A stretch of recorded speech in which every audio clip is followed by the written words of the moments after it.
Hi, this is Emma Vierheller recording from Penta Career Center. This is my presentation on how we use and manage data at Penta. So first, the demographic information of Penta.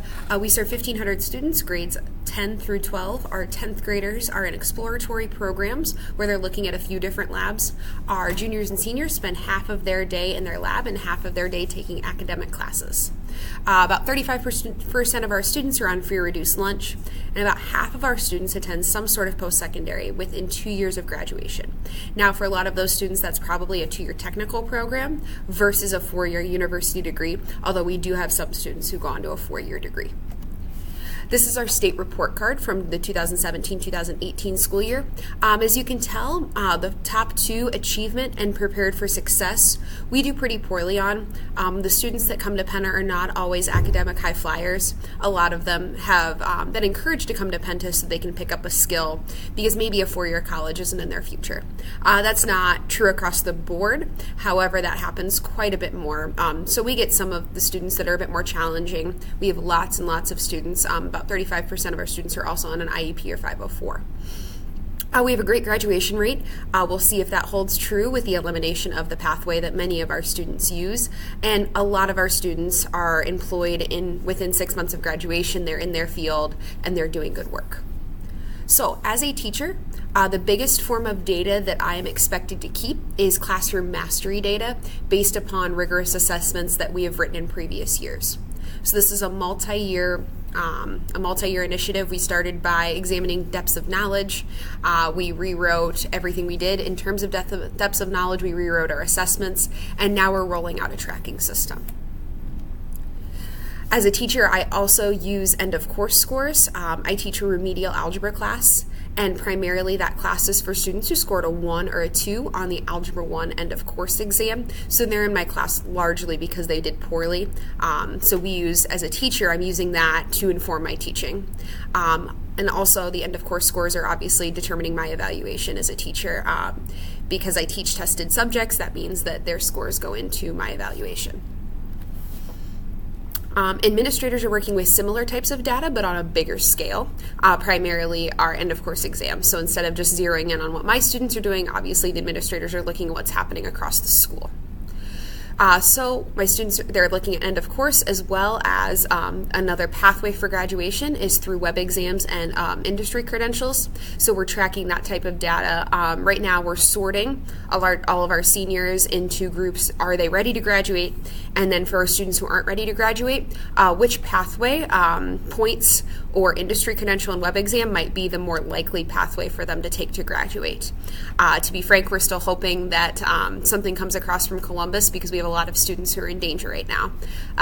The tweet that you see on the screen is from my superintendent. He's obviously advocating largely that we have a lot of students who are not going to graduate, who had them been 1 year older would be able to graduate, and that's true. About 46,000 seniors across the state of Ohio are in danger this year.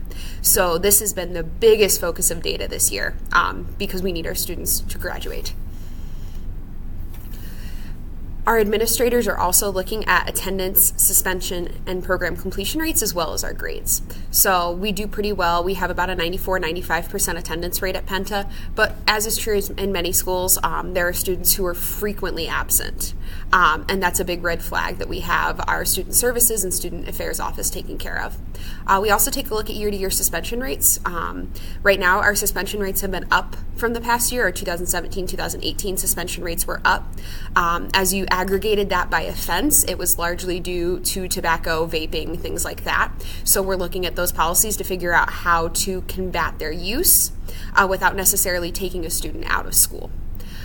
We look at program completion rates as well as the rates of students who are in certain programs. So we need to make decisions for what programs are successful. We just opened another welding lab because that's really, really popular right now. And then finally, our administrators are taking a look at our grade books, obviously. And while we do not have a common grading policy or things like that, I'll talk about that in a minute, it's definitely a point of data that gets discussed. So, as a teacher, I said that I'm expected to track mastery. I want to talk a little bit more about how I analyze that data and the supports that I have. So I am expected to have a student system and a class-wide system where our students are tracking their assessment results, and then I'm tracking the class-wide assessment results. We did not have an expectation for what that needed to look like. They wanted to give us a lot of freedom.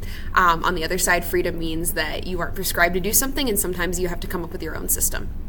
So we had PD set aside to determine what kind of things we wanted to do to make this happen. We also have professional development time set aside to write lessons for standards or skills that our students are struggling in. Recently, I presented with the math department on the system. We use Google for everything, and so we talked about the system that we used. It's a little bit clunky. You have to download results from your gradebook and then upload them back into a Google Sheet. Those things don't talk to each other nicely yet, but we have been given time to learn about what that needs to look like and how it's supposed to be serving our students. We also look at, obviously, our end of course scores, especially as academic teachers. We're expected to lead remediation 2 days a week for a half an hour for students who are in danger of not graduating.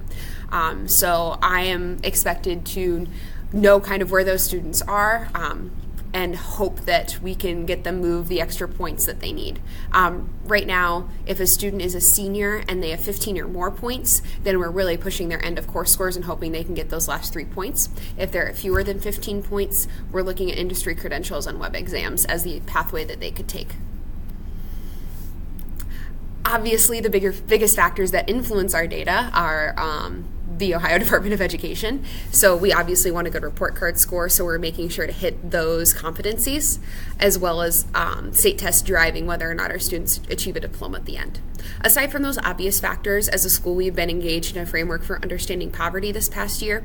So when we're looking at attendance and suspension rates, we're trying to really figure out why students are making mistakes, why are they being disciplined, why aren't they at school. We've increased our mental health, our resources. We've got 2 full-time counselors at school, as well as a lot of half-time people who are just here for mental health, not your traditional guidance counselor role, but really focusing on that, because we know that we have a lot of students coming from difficult backgrounds, and those are the students who contribute to attendance and discipline and all of these other things. And so we're really trying to figure out how to use what we can learn about students from struggling backgrounds to help them be successful. There are 2 major ways in which I think that we can improve. First of all is transparency. There's a lot of data that the school is using, and they don't necessarily want to overwhelm teachers with all of it. But for me, it's a little bit clunky to access. If I have a student in my classroom, they ask me how many points they have. I have to send them to a counselor right now, or I have to go through a really clunky process. I wish I had that kind of at my fingertips. We're relying really heavily on lab teachers to communicate that, and so as an academic teacher, sometimes I'm out of the loop, and I think I could serve my students better. Second is common grading policies. This is a pet project of mine. I'm co-chairing the assessment committee at Penta. What we're looking at is, what does a grade mean? Why is our grading scale set the way it is? What does a grade communicate to students and families? How should mastery versus effort versus participation factor in? Is standards-based grading a direction we want to go? And so right now, our grades are a big component of data, but it's really hard to reveal good information from it because we're all operating under different standards. So that's a little bit about how we look at and analyze data at Penta Career Center. Thank you.